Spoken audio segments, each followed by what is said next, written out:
Welcome back to the All Out Attack podcast. Today we're joined by TEZ ILYAS, who you guys might know as 8 from Man Like Mobeen, the TEZ O'Clock Show on Channel 4, and currently streams also on Twitch. What's your gamer tag on Twitch? Just my name, man. TEZ ILYAS. I'm very, very easy to find. Just my name, TEZ ILYAS. Yeah, none of this Tezerist 432. Like just my name. Oh, that's good. Simple. Yeah, exactly. Not like Zack. Look at his like username, all these dashes and stuff. What is that, bro? How do you go about finding that? What is that? Speech mark / speech mark ZAK. Guess. Just too much. There's too much going on there. But yeah, I thought we'd get into it. Obviously, yeah, thanks for coming on. You know, it's an honor to have you on the whole show. Me and Zack especially, big fans of Man Like Mobeen. So like, you know, RIP8 and that. So legendary show, man. Legendary. Thank you, bro. Appreciate that, man. Thank you. Yeah. Was it first question I was just gonna ask was obviously how did you sort of get into football? Because I know you're a big Blackburn fan. So yeah, if you want to talk. Yeah, I mean, you know, we just played football. Football came from playing football growing up. You know, having a kickabout outside the house when, you know, there weren't so many cars parked on the road, and we used to play football. We used to play Kirby's, all that sort of stuff. Like, I loved it, man. And then in terms of watching football, I think my earliest memory was probably Sporting United at the end of the 91-92 season. That Leeds, the season that Leeds won the title. And then that summer was when the Premier League started. And I remember going back into assembly in September, and our head teacher, Mr. Woods, I was in primary school, head teacher, Mr. Woods, talking about Blackburn Rovers and how they'd been promoted and they were in the Premier League. And at that moment, I didn't even know Blackburn had a team. So my parents were divorced, so I grew up with my mum. So it was only my mum and my older sister. So, you know, they were football fans, you know, so I didn't get a football education from them. So I didn't even know that football Blackburn Rovers existed. So when the head teacher at the primary school let me know that Blackburn has its own team and we're in the Premier League, straight away I was like, well, obviously that's now my team. And then from then on, that was my team then, going forward. When I went on teletext, I don't know if you guys even remember teletext, but going on teletext in the evening, then I went and looked up Blackburn Rovers and all that sort of stuff, and I was like, okay, that is my team now. I am now a Blackburn Rovers fan. Yeah, exactly, Callum. It's not too late to switch to Maidenhead, man. I just thought I might have to go Wickham when they get relegated to League One. But fair enough. You know. And, so yeah, I've got a quick question. What's your earliest memory going to EWOOD Park? So I remember in primary school there was a trip to EWOOD Park to go watch Blackburn Rovers versus Norwich City. And I remember just freezing my ass off. It was cold, man. And we won 2-0, and I think she just scored at least one, maybe both goals. And yeah, that was pretty cool. But I remember not enjoying it that much because it was so cold. We've all had that kind of experience in football. Yeah, anyone that's been to a game can testify that. Yeah. I went to a Wickham game once. I was like freezing so badly. My brother gave me his coat. He just felt sorry for me. Like, just gave me his coat. Just told me to wear it. Well, you haven't experienced real football if you haven't been standing behind the goal, standing up behind the goal with no roof over your head, absolutely chucking it down, like freezing. Yeah, you haven't experienced football if you haven't had that experience at the ground. Yeah, that's true. North Main. Yeah, I was going to say, so were you following Blackburn around the time of the Premier League title win? And how you remember that? I do. I remember that season really well. I remember the day we won the Premier League as well. Because we didn't have Sky and stuff, so we're following it on teletext as the scores are being updated. And then I think it was Jamie Redknapp scored against Rovers in the 92nd minute. So we were losing that game 2-1, and then we ended up losing. And I forgot the math wrong in my head. So when Jamie Redknapp scored, I was like, that's it, we've lost. I can't believe we've lost the title. Yeah. And then my cousin was like, no, United still have to score. And I was like, oh shit, oh yeah, United still got to score. And then you look at the highlights later and you realise what a hero Ludek McCluskey, the West Ham keeper, was that day, and managed to keep United to a draw, 1-1 if finished, I think. Yeah, he's a personal fan favourite too. He's on the West Ham fan. He's a personal fan favourite for us anyway. And we still sing about him today on the stand. So he's a bit of a treasure, our team. Yeah, so we So that was it. We won 1-0. They finished 1-0, and then we'd won the Premier League, and then obviously in the BBC, final score, whatever it was, Football Focus, whatever it was back then. Then they cut to images of Ewood Park, and then it was like, oh my God, we've won the league. But the thing is, I was so young that I didn't appreciate what it meant because I was young, and obviously I supported Blackburn Rovers, and everyone either supported Rovers, United, or Liverpool in Blackburn back in the day. That's what it was. And then later on, a couple of Arsenal fans came, and probably now Man City fans.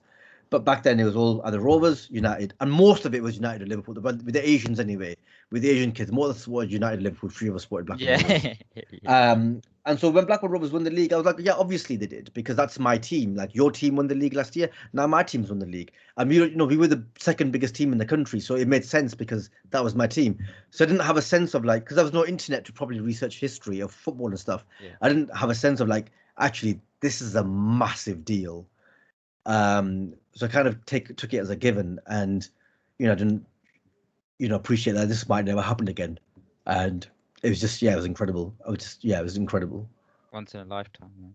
Yeah, exactly. Yeah, it was amazing. I appreciate it now, but I was like, I wish we could win it now. It's a bit like how Leicester won it. Yeah, like, that was to win it now would be something else. Yeah. As a Spurs fan, obviously we're kind of struggling with the good old Premier League. So, but any trophy, why are you saying the Premier League? Like, why the hell the Holy Grail? Try and win something. These would bottle out the EFL trophy, man. I mean, you've still got the EFL Cup, haven't you, this year? So you never know. I just don't know how we got knocked out the Europa League, to be honest. It was something else. You're still having nightmares to this day. Yeah. Finally having the Mourinho effect now. I literally told all the Spurs fans he doesn't have it anymore. Yeah, Mourinho, he's finished. He's done. Well, I mean, you can't say. I think he's still a legend of the game, but I think obviously, he's past that what moment. He's done, amazing. I think why did that Porto and Inter Milan? And I'm a Barca fan, so I'm no fan of Mourinho, to be honest. He's consistently managed teams that I don't like. So I'm not a fan, but I can recognize how amazing he is / was. Yeah. Exactly. Yeah, he lost the plot a little bit. I think after his time at Chelsea, that's when he started going a little bit downhill with some of his decision making. But I still would testify that he is one of the best managers of all time. But there's no doubting that. It's just he seems to be losing the plot a little bit as the years go on, and I feel like he might need to sort of step back a little bit.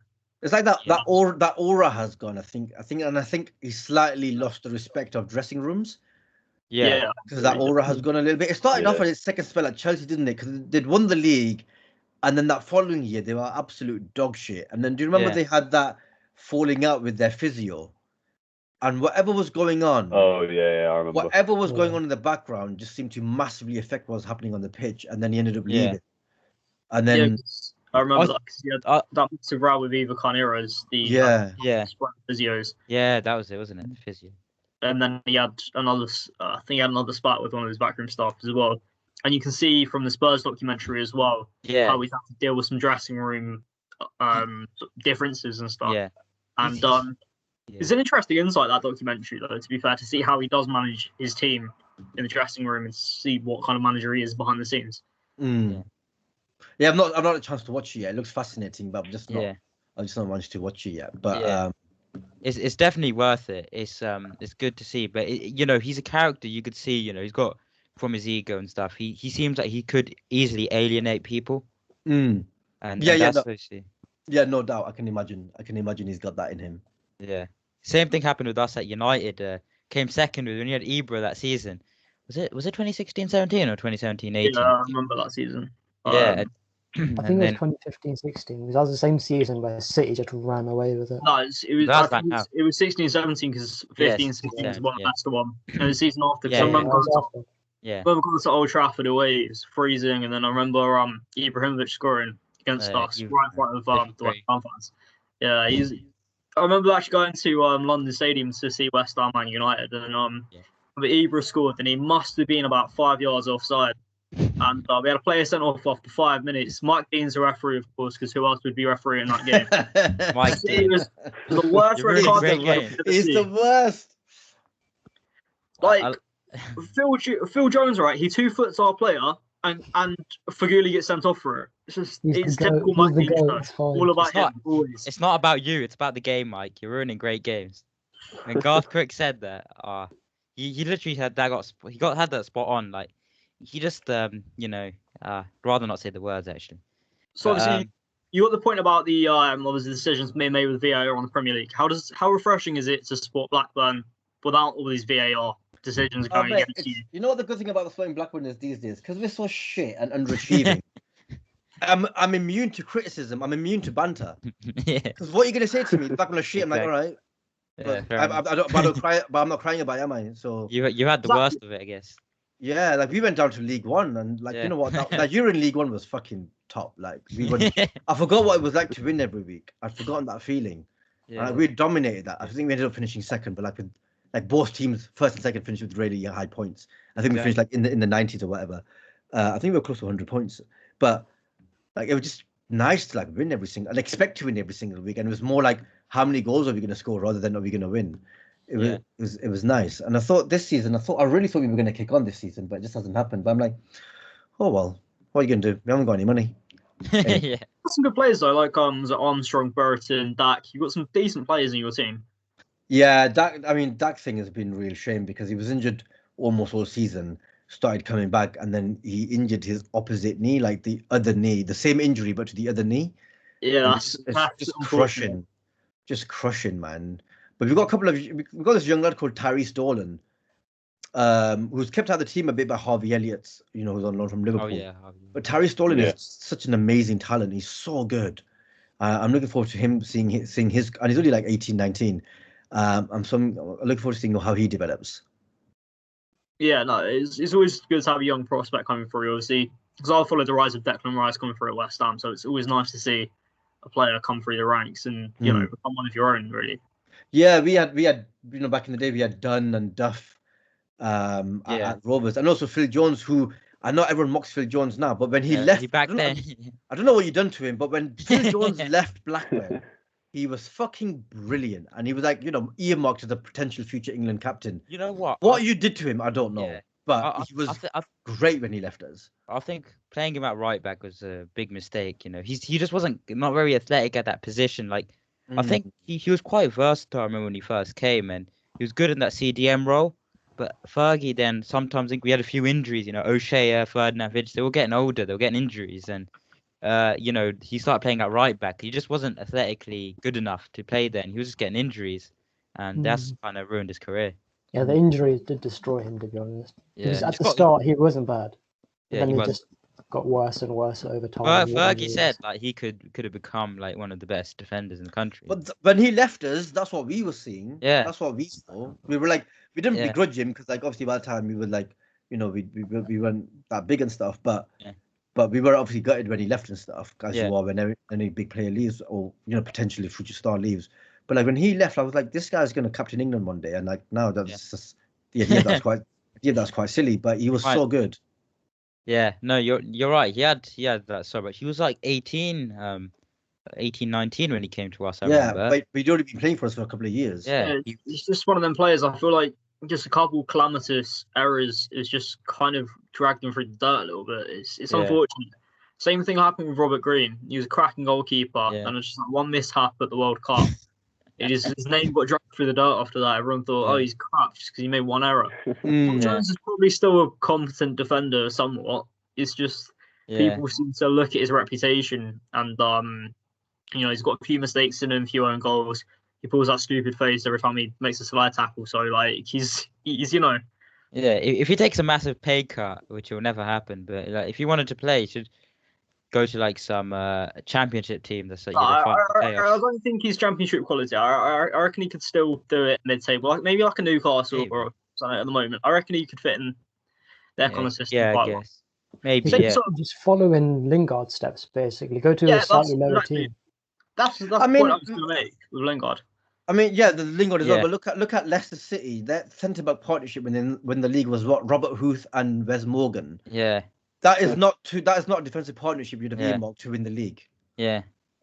I think Ferdinand Vidic by any means. Yeah. It's or John Terry Carvalho. It's not. Yeah. It's not one of them, is it? That's why coaching stuff's so important. Like they could turn like two players to like maybe mediocre Premier League. I'm not saying they were mediocre. I'm just saying not as well known. They weren't elite. Yeah, they weren't elite players, and they could turn them, like you said, into people who with I guess they had Kasper Schmeichel behind them, who we know is great keeper, but even Kasper Schmeichel's no Manuel Neuer. You know what I mean? Yeah, he's not Alisson. Yeah, right. I'm a big fan. Like I think he's great, but he's not like he's not an elite Edison. Yeah, he's not elite. But like you said, it goes down to coaching stuff. With United, I think. Well, I know we're second in the league, but there feels like there's a lot of potential in some players that we're not maximizing, and maybe we do need to take a look at the way the tactics or the coaching staff approaches certain situations. I mean, what are you guys doing with Donny van de Beek, man? Yeah, I personally think he's quite good in that sort of defensive midfield role. Actually, like in a few times I've seen him play, he wins back the ball a lot. Like he kind of gives me similar, like the way Matic used to for us when Matic was good, but way back when. Yeah, way back when. I don't see that personally. I see he's good. He could play box to box, and I think that probably is perfect position. But he is a box to box. Like I don't know why he's been playing cam.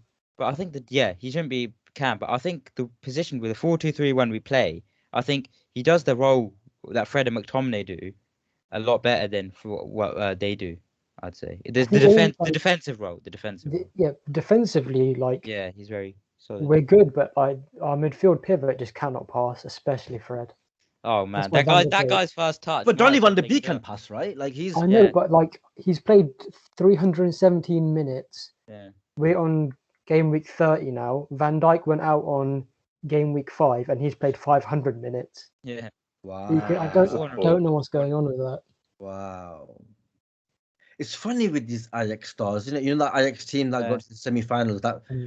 You know what? If Ajax had got through that Spurs semi-final, which they fucking should have done. Sorry. Sorry. I mean, it was obviously legendary comeback and that. Yeah. Do you remember that final? Liverpool were poor.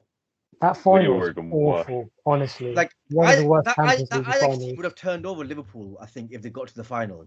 Yeah. But it just obviously didn't. I think that miraculous victory.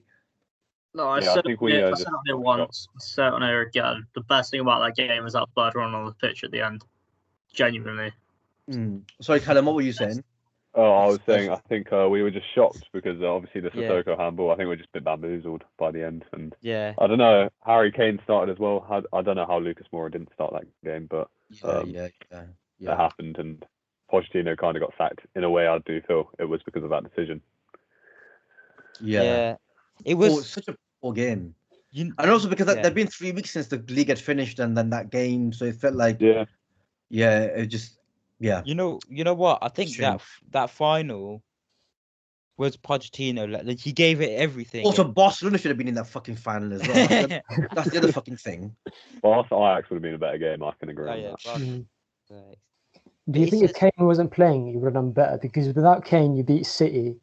And you played amazing football. But when Kane went back in, I don't know if he was injured, but your football wasn't as smooth. It was like free play. That was such a weird game. The Man City one. That was slightly controversial, I think, with the decisions. But I do think Tottenham probably deserved it over both legs. But that was a weird decision, I think. The Llorente, I don't even know what to call that. Oh yeah, Llorente. Did it come off his hand? Did it come off his hip? We never know. And then who was it? It was I don't know who the BT referee person is. I can't remember who it is. But he was like, it's come off his knee, even though it's like I don't know, like a literally centimeters above his knee. I was like, how's it come off his knee? Yeah. I think because his arm's by his side, then it hits his hip as his arm's down there as well. So that's why. My favourite moment was the Sterling goal that got disallowed though. That was what Pep running on the pitch, getting his hands and knees. Well, no, to be fair, I was literally on the floor. I was distraught because I was like, last minute sucker punch, and then they go, it's been disallowed, and I was like, oh my god, literally semi-final. The biggest heartbreak ever was 2011-12, final day of the season. They literally had the trophy outside Old Trafford. I'm sitting there listening to the radio, and it's like the last minute of the game. All I hear is Aguero just like gets past 2 players and he shoots. I'm not gonna lie to you. That was my greatest Premiership moment in history. Even because I was so young to appreciate how big Blackburn Rove's title was. I wasn't young then. Yeah. It was. I mean, obviously, given that he's retired, not retired, sorry, leaving Man City at the end of the season. Honestly, I think I cheered more for that goal than I did when Blackburn won the league. Yeah. Fair enough. I think everyone knows where they were when that goal went. I remember I was similar. Oh, yeah. I swear you'll never see anything like this. I was actually crying in the way. Like, we'll come back from the park, and I was sitting in the car, just crying. And my mum was saying, "I'm a Man City fan." Honestly, it was so good. It was, but Balotelli's only assist in the Premier League. It's mental that. Mad. The most important one of his life. Probably in the history of Man City as well. Some of the stuff that guy did, like, I mean, that's why his career kind of like ended prematurely in a way. But like, he had so much talent in him. It was fireworks in the dressing room. He could bring it back. Yeah, he did. I think fireworks. When he was at Inter Milan, but he got caught buying an AC Milan shirt or something. Yeah, like he just did some stupid things. I remember. You can tell his mentality. There's obviously that Mourinho conversation where he was like, "Oh yeah, Mourinho." 14 minutes of the half time, I was telling Balotelli, "Don't get a red card. We've got no more strikers." 46th minute gets the red card. Yeah, you just. Speaking of Aguero, though. Yeah. Where do you think he'll go, and who do you think Man City should get? I mean, the easiest thing to say is Haaland. I've got a feeling he'll go to Atletico personally. I don't know why. Just my opinion, though. Yeah. You know what? I would say, I think it's a bit different to everyone else. I'd say Lautaro Martinez. In a way, I guess he's not just for the Argentinian, but like, I don't know. I just think he'd fit quite nicely into Pep's system with his little. Think Kane. Who would you think? Kane. I think he's starting to like drop a bit deeper, create more plays. He just seems more like a Guardiola style player. I don't think Spurs would sell him to a Premier League rival, personally. Well, for the right money, I think he's going to want to leave now, because the guy is 27. Yeah, he's not. Where else could he go? Paris Saint-Germain, Barcelona, or Real Madrid. Yeah, he's not going to go to like Valencia. So there's only a certain amount, and I don't think he'll go to Italy either. Yeah. So I don't think anyone could afford him in it. And also, he's very English. He ain't going abroad. Yeah. I think plot like Kane, to be fair. It leaves Chelsea. Honestly, his options are Chelsea, Liverpool, and United. Liverpool can't afford him.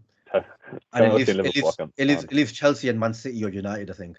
I think City could, but I think PSG might actually, because I mean, if Mbappe leaves, I see, I could see him moving abroad for Poch maybe. But you're right, he most likely will stay in the Prem. But I don't see him fitting in with Guardiola actually, because I know he does drop deep and stuff, but Guardiola likes quicker, more athletic players. So someone like Lautaro and Martinez. He likes his flair play.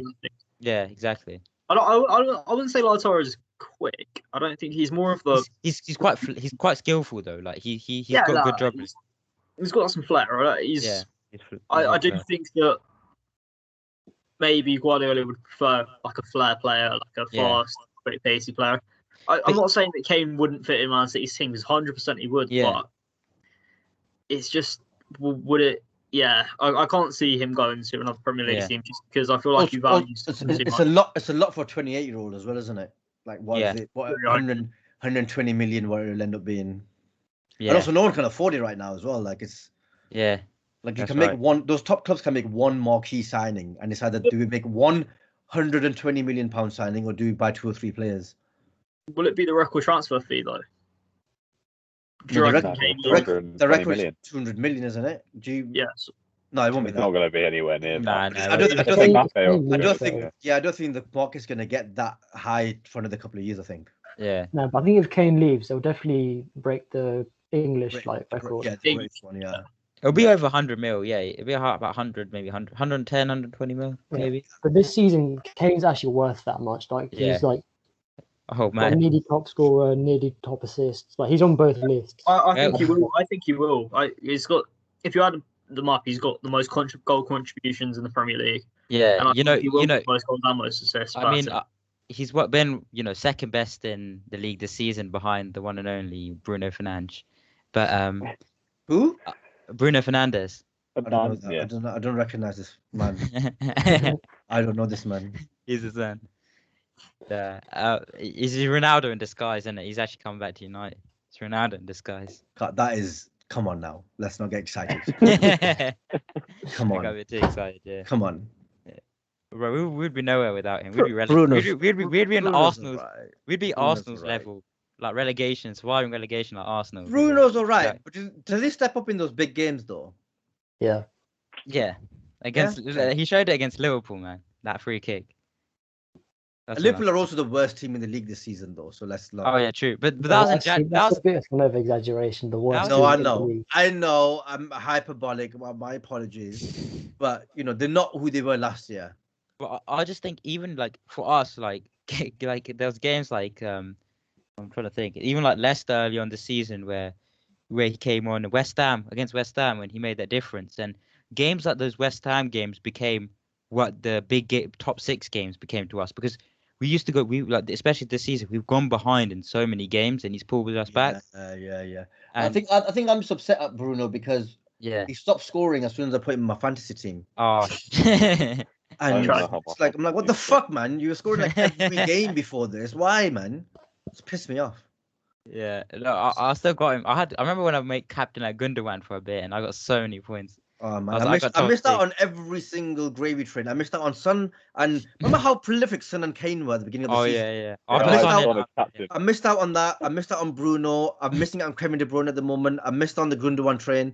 I missed every single. I got Maddison slightly, not all of it, but I captured a bit of Maddison. But I just fucking missed all of them. Every single one. The John Stones gravy train I fucking missed as well. Yeah. I got on the Shaw one, and Cancelo, and that got me. I got Martinez got me a lot of points. Stones was the biggest surprise of the season for me. I did not think it would actually be that. Stones has been great, isn't it? Yeah, Stones and Shaw, I'd say. Luke Shaw and Stones. It's been good for England as well. Yeah. Yeah, Shaw has been class this season. Yeah, best defender. Him and Diaz. I thought we all thought it was going to be Diaz and Laporte, but it ended up being Diaz and Stones. So yeah, that's been a surprise. Awesome. And speaking of like Stones, and obviously we're just talking about Maddison, we were just gonna talk about another topic, was what you thought about what we all kind of thought about the recent England performances, but also the sort of attacking midfield crisis. Like, who do we take? Who do we leave behind? I mean, it's not a crisis. It's not a crisis. The opposite of a crisis. Dilemma. It's a dilemma. That's the right word. It's a good problem to have. You know what? Good problem. Yeah. Before I was talking to you guys, I was writing this on my phone, and I was like, we are like, spoiled for talent. I don't think Saka's going to go. I don't think he should go either. But I think... Oh, controversial. No, but look who we've got, That's fair enough. So we've got Mason Mount, Phil Foden, James Maddison, Ward-Prowse, Bellingham, Lingard, Grealish. Yeah. And that's before you got Sterling, Sancho, and Rashford. Yeah, that's that. There's so many midfielders now, man. I think Sterling, Sancho, and Rashford, all three of them are going to go because they're more like wingers. Yeah, exactly. And then you got Bellingham as well, who's knocking. I don't think Bellingham should go either. Yeah, he's a bit young. He's a bit too young, but he's got a lot of worth, and I think he's in the future definitely 100%. But if Henderson, I agree. If Henderson doesn't make it back, because obviously you've got Rice as the CDM. Henderson's out already. Yeah. I think Henderson's basically out. Is he out for the Euros? He basically, I think. Ooh, that's a big blow. There's Rice and Calvin Phillips and slash Henderson. He might take Eric Dyer for versatility rather than. No, I don't want him to go either. Yeah, he could also play in midfield. I wouldn't take Calvin Phillips either, though. I don't like Cal. I'm going to get probably a lot of stick from Leeds fans, but I cannot stand Calvin Phillips whatsoever. I think I genuinely thought he's like John Cena on the pitch because nobody can see him off it. He's like genuinely. I couldn't. The 2 games we played, I could not see that guy on the pitch. I didn't know. Apparently, he covered the most distance, whatever. What is that stat? What does it mean? It means you run around a lot. So if you're not doing anything with the ball, that stat is useless. Yeah. Covering the most ground, fair enough. Yeah, you didn't make a decent run. But Dan James can do that. I mean, anyone could do that. If you're running down the wing like someone at the edge of it, don't make you a decent player. It's what we can do on the ball. I think counts more so. And I just didn't notice Calvin Phillips at all. I didn't even know he was playing until someone said, "Oh, how did you think he played?" I was like, I didn't even know he was on the pitch personally. Yeah. But hopefully he can prove himself because he's a cracking player for Leeds. I'm not saying he's a bad player. It's just For England, he got missing a little bit. England's a different level. Right back's a dilemma as well. Yeah. Yeah, like, right back. There's so many. It's going to take Kyle Walker because he can play centre back as well. So That leaves Trent, Trippier, Reece James, and Wan-Bissaka. Wan-Bissaka. You can only take one of them really. He's going to take Trent. He will take Trent. Yeah, but who'll take three because he usually like this time he sometimes tries to he might take like 9 defenders because he sometimes plays 5 at the back. I'm gonna be so fucking pissed off if he takes 9 defenders. With all this is what I'm saying, innit? Yeah. With all that fucking talent, he's gonna take fucking 9 defenders. Are you fucking mad? Well, I probably start them all as well. Nice. Take 3 centre backs and take 4 full backs, innit? Take 2 left backs. Take Sean Chilwell. Take Kyle Walker because he can also play centre back and I'll say Trent. And then take Stones, Maguire, and Cody, and that's it, done. Yeah, Stones, Maguire, Cody, and it'll take maybe like, probably take like Mings in it. Mings, all right, that's 8 then. Oh no, he'll take Dyer, won't he? He'll take Dyer as a centre back. Fucking hope he doesn't take Dyer.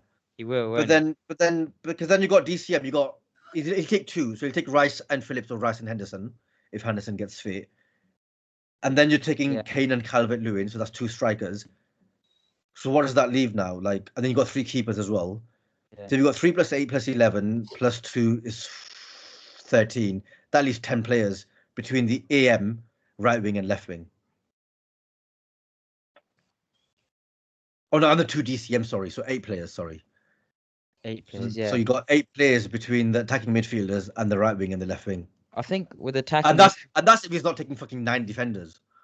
I think Grealish goes, Mount goes, Foden goes, Ward-Prowse goes, Rashford, Sterling, yeah, exactly. And Sancho. Yeah, Sancho. Yeah. Sancho, yeah. If Sancho's fit. I think it's going to be unfortunate, but I think we've all sort of assumed it for a while. I think we've said it a few times before, but Maddison, I think, is going to end up missing out. I will take Maddison over Mount though. No. I don't think you might, but he won't though. Yeah. But I think he's more likely to take Maddison over Ward-Prowse. You know what? I think we need Ward-Prowse in the team, and I'll say this because there's certain players who have a certain skill set, and Ward-Prowse has free kicks, and you need someone like that. Like he could take a free kick from wherever. Set piece specialist. It's an important role. Like what Beckham did against Greece back in was it 2004, wasn't it? Yeah, exactly. Like Ward-Prowse, I'm not saying he's Beckham, but there's no point doing that if he's not starting. Yeah. Because exactly. There's no players banging in the 93rd minute free kick. Like it's just not gonna happen. Yeah. So you can score a free kick in the 6th minute. Like, but if he's not starting, then what does it matter? That's the dilemma I've had. He wouldn't get in the first 11. Yeah. It's a tough thing. Because our strongest 11, even that's tricky. Like, forget the defense and keeper do that. But like, all right, DCM Rice, right? And that's if you're playing 1 DCM. This fucking prick likes playing 2. If you got Rice in the DCM, and then you got 2 attacking midfielders plus the front 3. So Kane's gonna be up front, and then you got either Sterling and Sancho on one side, and Rashford or Grealish on the other side, and then in front of Rice, you've got Mount, Foden, Ward-Prowse, Maddison. 2 out of those 4. Yeah. That's a good start. Because Grealish, I'd play further forward. I wouldn't play Grealish in midfield. No, he's good on the wing because he's got a lot of skill and he cuts inside quite a lot naturally. So there's no need for restricting him to the midfield position when he naturally is going to cut in anyway. I'd play Grealish over Rashford. Yeah, I would as well.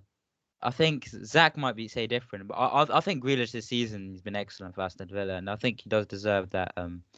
He does deserve to play there. He's a really creative player as well. It's not turning into Tom Daly and doing front flips and stuff. He's not a bad player. He's a cracking player. As long as he can cut that out of his game, he's decent. I think Rashford could really work his impact up. Yeah, Rashford in the last half an hour. Yeah, that's what I'm saying. I think that's when he's his best. Like watching him against Leipzig, he comes on for the last 20 minutes. He just destroyed the macaroni. He's actually great when he that sort of. He always turns it on towards the end of a game. Yeah, I've got to rate him for that. He does do it. Big game player. And then you got Sterling or Sancho on the other side. Who do you play there? Yeah, Sterling's kind of the vice captain of the team.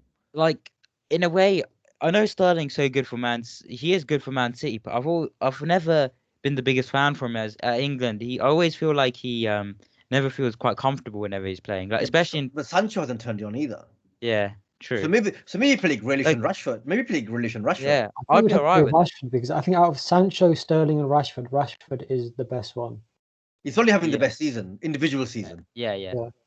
No, I'd take Rashford over Sterling, and because I just think having Sterling in there, I wouldn't mind it. But yeah, you're right. Rashford and Grealish should probably be the ideal sort of. I don't think he'll do that though. He'll never do that. He'll do Sterling and Rashford, but it would be nice if he'll play Rice, and he'll end up playing like Eric Dyer at CDM, and then he'll play Mount. Eric Dyer can just play 7 right backs. Yeah, just play that. Brings up Matty Cash. Tariq Lamptey up front. Tariq Lamptey might as well at this point. Are they going to take Joe Gomez as well? Is he going to be out? Nah, Joe Gomez is. No, because if you haven't played, one, I don't think he gets in the team anyway, and two, he hasn't played all the season, so I don't think. Yeah.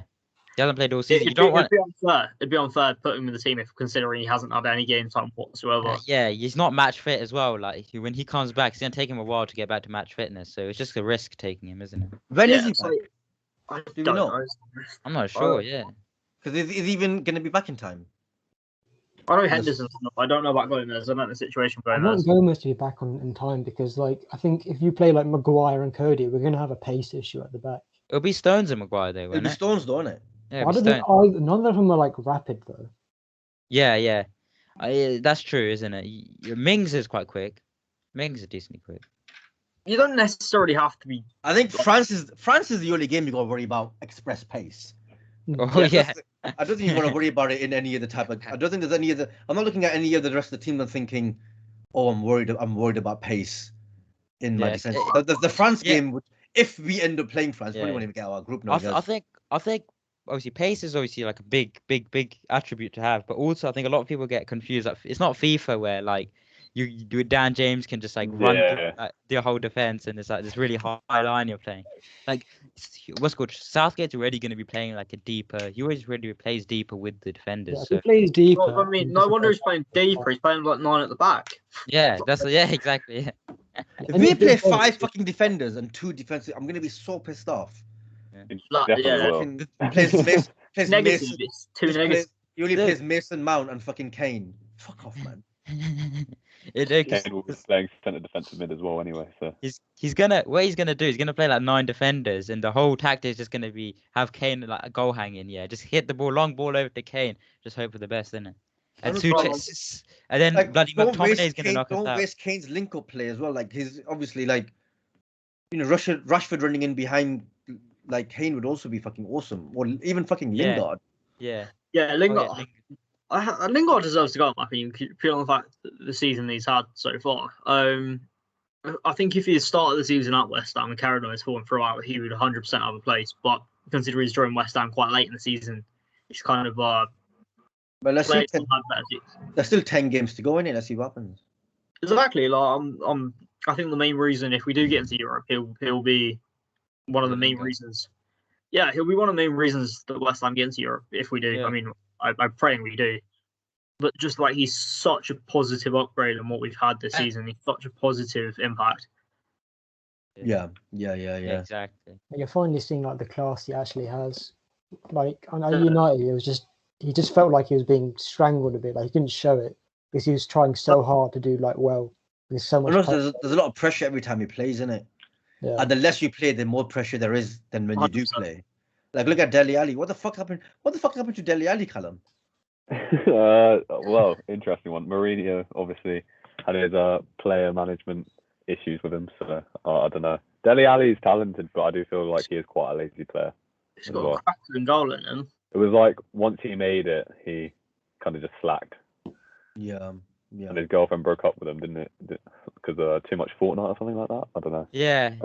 That's such a Gen Z millennial thing to happen. Yeah. Wow. They don't play Fortnite.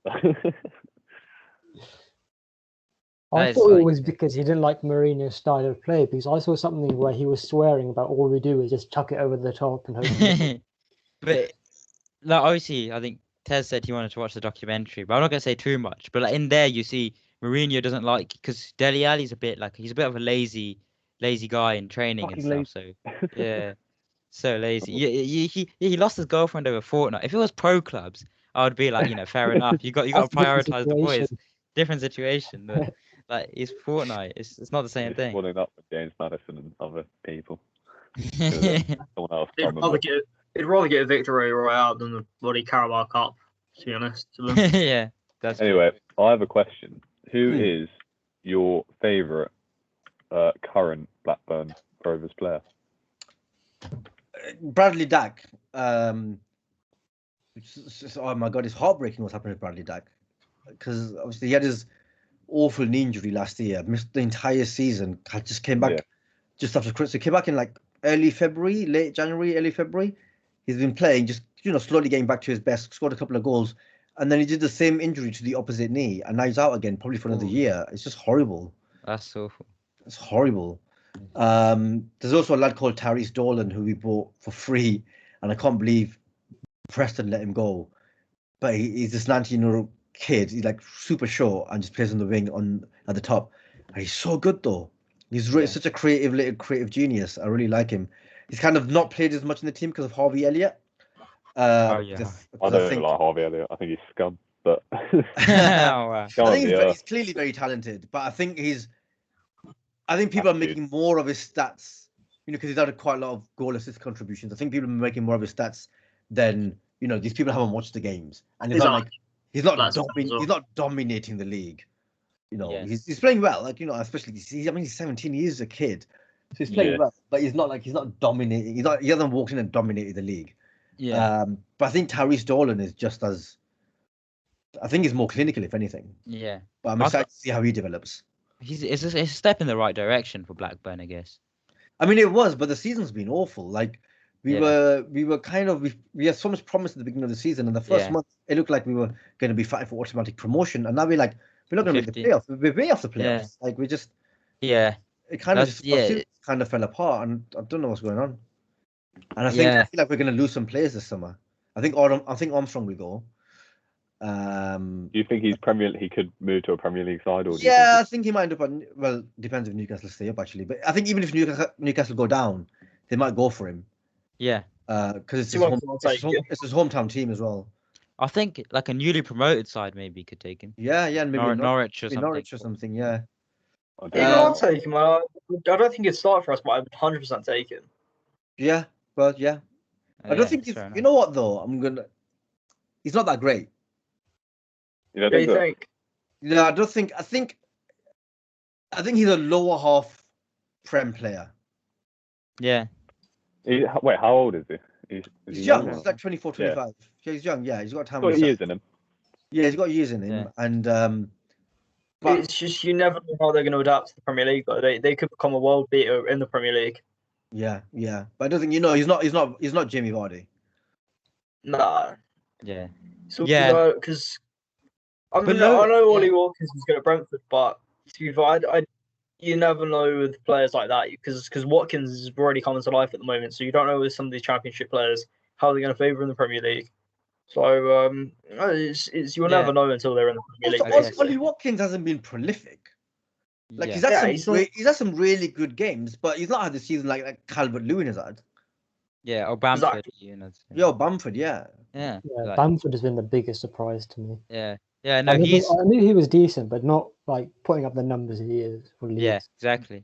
But that's like the thing. Yeah, sometimes some people are like maybe be capped at low-level Premier League teams, but they can still really thrive in that area. Help that team get up. I remember like I wouldn't say that those players were. I'll say they're above that level. But I remember Newcastle had Demba Ba and Papa Cisse. Oh my God! Absolute legends. Those two, man. Like did so much for Muslim community as well, and did so much for us. But those two were absolute. They were beasts together, and it's like that. Like you could just find like gems of players playing at lower league clubs.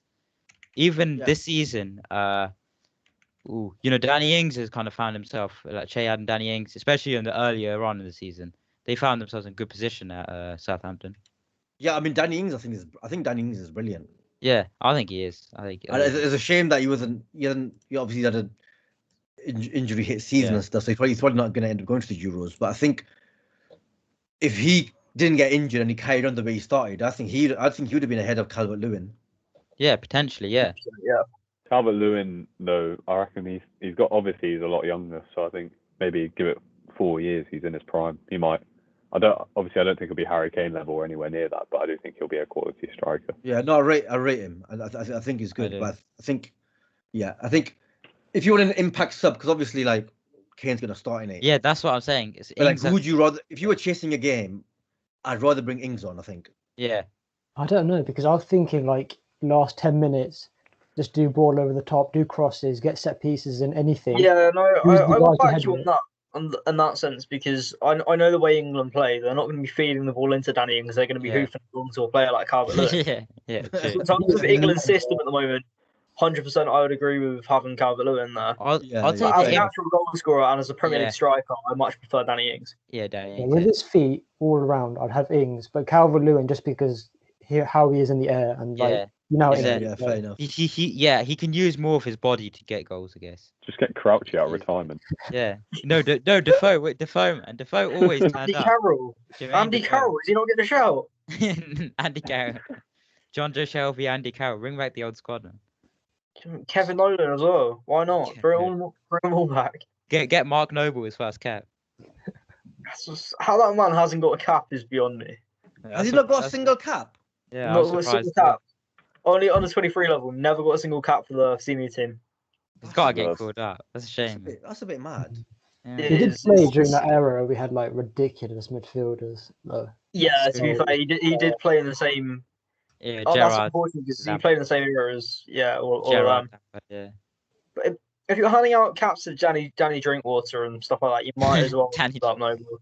Yeah, just give him a nice sort of go on, mate. Yeah, go on. Just let him play in the qualifiers at least. That Eddie Hearn meme. Oh, go on then. Go on then. Just one of them. Stick him on against San Marino or Lithuania and just give him one game. Yeah, bring Smalling and Jones back for the vibe. You can tell your grandkids you got a cap for England. Go on, mate. The one thing that confuses me is the 2016 Euros. England were crying out for a midfielder that could actually pass the ball. And that season, people will argue that Noble was made to look good by Dimitri Payet, but if you're looking at pure passes of the ball, Noble would have fitted into that 2016 team perfectly, in my opinion. Come off the season of his life that year when West Ham got into Europe. I think he should have gone to the Euros personally. We finished 7th in the league, so it's not like he was picking like a crappy mid-table player. That was the funniest international tournament I've ever seen in my life. First of all, it had a very undeserving winner. Like Portugal were fucking shit that tournament. Yeah, but they finished third in their group. Yeah. And then they got to play Wales in the semi-finals, who were without their best player, Aaron Ramsey. I mean, Bale was the best player on paper, but like Gareth Bale was the best player on paper, but Aaron Ramsey was the best player in that tournament. Ramsey. Like they just consistently got so lucky. They didn't win a game in normal time until that semi-final, because they drew all their 3 group games. Honestly, I could do a fucking paper on that tournament. Do you know what? Do you know the most about that? Adair scores the winning goal in the Euros, and he claims he claimed he was sick to his stomach because all the headlines were about Ronaldo. Nothing was about him scoring the winning goal to win his country the Euros. It was all Ronaldo this, Ronaldo that. Ronaldo greatest coach. Shut the fuck up, man. And because fucking Eder scores a goal and Higuain can't fucking bury fucking 15 chances in over 3 different tournaments, or suddenly Ronaldo's a bit fuck off. I'm not having it. I know you're United fans, but I'm not having it. No, but, 100% agree with that. So are you backing Messi for the GOAT like me? Oh, 100%. Exactly. I don't think it's close. This is a man who knows his stuff. Oh my god. Ronaldo is the best. At heading. At everything.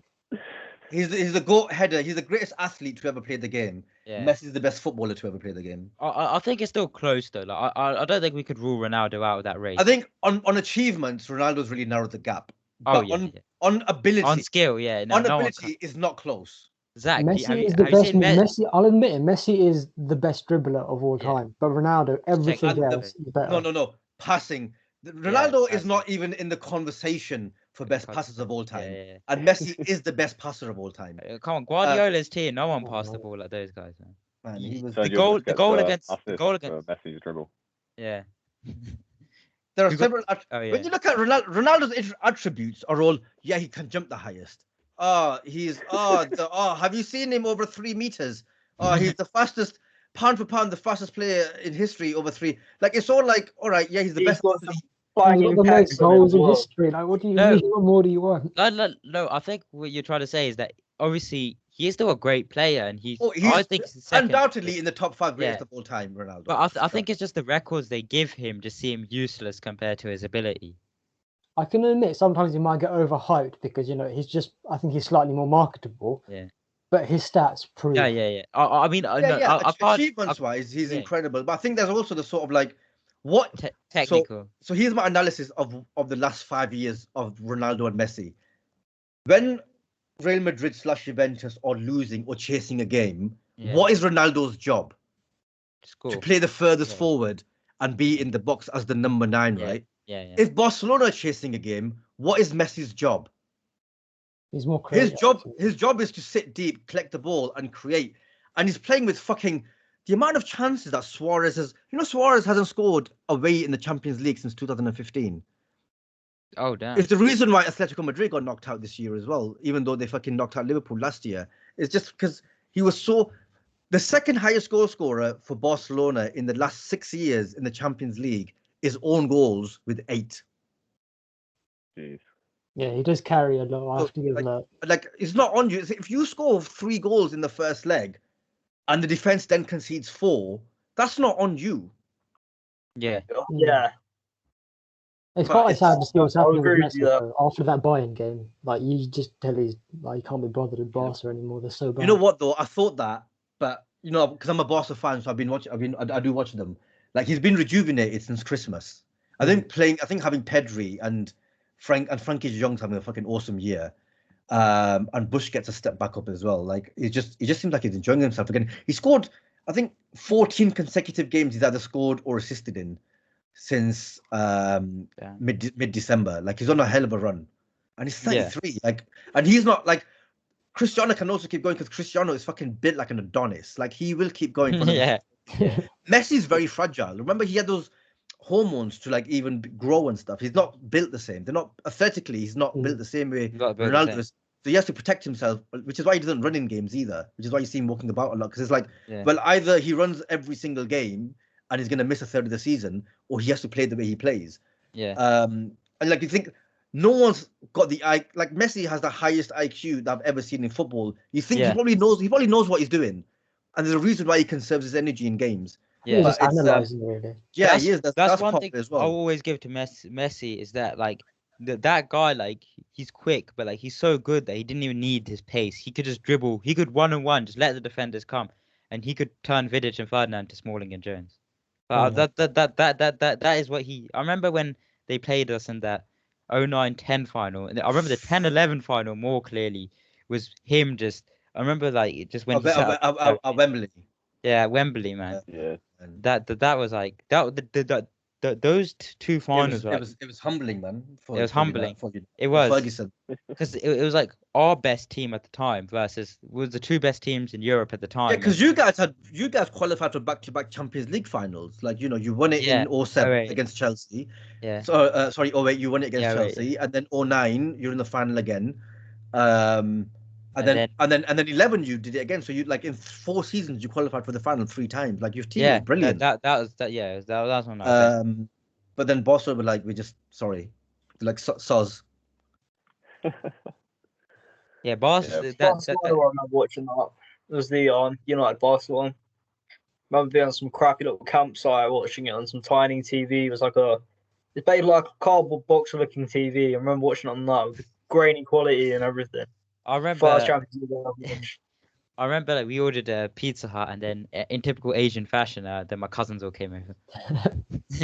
So we're just eating pizza, trying to watch the United game, just with my cousins talking in the background. Like. Yeah. It's that was a hell of a. I remember the 99 final. I don't know how young you guys are, but I remember the 99 final. And obviously, like, growing up supporting Rovers, I hate United because we were your biggest rivals. And that might be silly to say now, but that was the case back then in the 90s. And so I hate United. And like the fact that they scored those 2 last-minute winners, I was like, what the fuck? Like, what the fuck? Like, why? Yeah, because we're all around like 18, 19, so we sort of that sort of was just before our times, before we were born. But I still hear it. I've seen the sort of the game as I've gone older, and I've heard it from my older brothers and my dad, and there's nothing probably beats being in that moment. That was just something. That's probably must have been something special. It's like when Dyer scored the penalty against Colombia. Yeah. Or like when fucking Trippier scored that free kick. Oh, free kick. Oh, yeah. That was amazing. I thought it was done. We're in the final. It's done. Like, it's done. Like, I thought the game was done. Yeah, I thought the game was done as well, man. That free kick, it was just all downhill. And then who knows, man? Because like France obviously turned it on in the final, but obviously different opponents, different horses for different courses, innit? You never know. Like, Portugal beat them, innit? Like, you just never know what could happen. Yeah, exactly. Was it World Cup 2018 as well? Wasn't it France Argentina? That was a cracking game, was it? France Argentina. That was a good game. Yeah, man. Pavard scored that banger from like 4 yards out. Yeah, man. That was a great game. There were two. Thingy's goal, Di Maria's goal in that was really, really good, and then Pavard's was really good. Because I remember that World Cup got off to a slow start, and the first great game was like a few days in, and we got Portugal v Spain, the 3-3 when Ronaldo scored it last minute. Who scored that banger for Spain? Ronaldo right then. That was vintage Ronaldo, man. Yeah, was a Portuguese person's house for that. You're right. It was vintage Ronaldo because there was a penalty in that hat trick. You're right. It was. Yeah. That was a cracking free kick, mind you. Yeah, no, it was amazing. And given that it's probably the only free kick he scored that entire decade, it was like. That's true. No, I was a bit like I was shocked he went in. I was like, when was the fucking last time he scored a free kick? Yeah. Because I remember like every time he stepped up for a free kick, he scored went on a run for a bit of Real, and then every time he started stepping up, like we were just like, yeah, it's going over. And it was very much like that Roberto Carlos effect. Yeah. It was like you're living off that like sort of couple of free kicks he scored, and then like forever, let him fucking take it. He's not gonna score, is he? I saw the Portsmouth one earlier. That is one of the greatest free kicks of all time. Yeah. I think that was my favorite free kick I've ever seen until Messi's against Liverpool. Messi's against Liverpool. Fucking like oh my days. That was dirty. Oh my days. That free kick. Rashford's one against Chelsea was quite similar to the Ronaldo one. Similar technique, wasn't it? That knuckleball. Yeah. He was talking about it on Twitter last night. He's doing a Q&A, and he was saying like the knuckleball is his favorite technique. Like he loves it. He loves a good knuckleball. Yeah, because it's just the way it like moves. It just always puts keepers off, innit? Like they can't see where it's going. It's just moving through the air like that, just whipping through the air. So yeah. Technique. Lads, anything else you want to talk about? I think. But I just one more question I had was just about obviously talking about my background right here. What was your thoughts on the Snyder Cut? Well, I loved it, bro. I'm about to play Batman Arkham Asylum. You about to play Arkham Asylum? What level are you? I'm going to go online after this, bro. I loved it, man. I thought it was so good. And I just want to see restore the Snyder Cut. Yeah, I've been putting that in, man. I want to see it, man. I want to see that nightmare scene. I want to see Batman versus Deathstroke film. Bro, I want to see Man of Steel 2. I want it, man. Like Superman versus Brainiac. I want all that, man. Yeah, that's a shame with Superman. They're not really gonna add more to it, but like, but I'd love to see Brainiac. Sick, man. I want to see a Cyborg at the series or film. Like, I want it, bro. I want it. I want to see Flash and Cyborg together in a film. Really, I think they could work as a duo. Like, because I don't think they'll give Cyborg his own film because they're probably a bit wary of like his marketability. But I'd love to see him together in a film, and they're making the Flashpoint film, so apparently Michael Keaton's gonna and bring the Green Lantern Corps in, man. Bring in John what's his name, John Stewart. John Stewart, man. Bring in John Stewart. Like, bruv, I want it all. The biggest upgrade goes to Steppenwolf, man. They come PS2 character. I actually like felt for the guy. I was like, how am I sympathizing with this guy when I couldn't care less for him in the theatrical cut. Oh yeah, he was just like he was like a punch bag in his puppy dog eyes in that scene, bro. Oh yeah. You felt for him. He's like, you owe me 50,000 worlds. I was like, sitting there, like, I can't even count to like 50. Bro, 50,000. And the guy's already delivering 10,000, and he's like, no, another 50,000. Like, what? I was trying to go home, man. He's like trying to put that in a calculator, trying to figure out how much words it take up. Sort of the rate, how fast can you do that versus how many? Anyway, guys, this has been an absolute pleasure. I've got if I can do a little plug, I've got my book coming out on the 8th of April, my birthday, The Secret Diary of a British Muslim, aged 13 3/4. It's about my life growing up in the 90s in Blackburn. I'd love for people who are listening to this to go check it out. It's a lot of fun. Yeah. If you like, these guys' age, you can see what it was like for your uncles and your dads and that at that age, what it was like growing up and stuff. So yeah, exactly. It's a book I think people will enjoy. You might learn about things like jalebi. So jalebi is just a dank see. I just have to mention it because I love jalebi. Yeah, of course. And they're in there about World Cup '98 and Euro 2000. So there's some stories about that, and the Cricket World Cup '99 as well. Oh damn.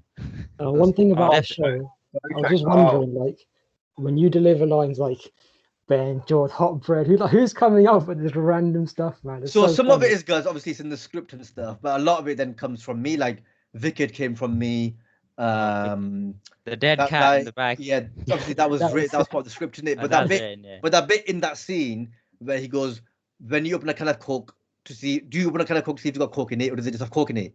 That came from me. So it's a mix of, like, obviously the scene is the scene and the structure and stuff, but then you do the scene so many times that you can just throw some mad shit in, and sometimes it just sticks. Like that bit with the Asda bag, and I go, "Is there a bag for life?" I just said it because I was like, I feel like you just need to say something funny. There's one where they're like mocking the guy who came out. He had something happen to testicles, and he's walking out of the hospital, and then A just goes, "Oh, I want to be like him." That's such a case. I want to be like him. Where do I sign up? But yeah, man, it's been an honor having you on. Thank you very much. Thanks for letting me rant about football. And sorry if I dominated any of the discussions. I appreciate the Nah. We appreciate it always. Plug it. But anyway, so that's it. We talked literally about everything about football. We literally talked everything about football. So yeah, it was good having you on. Thanks for watching, guys. Cheers, guys.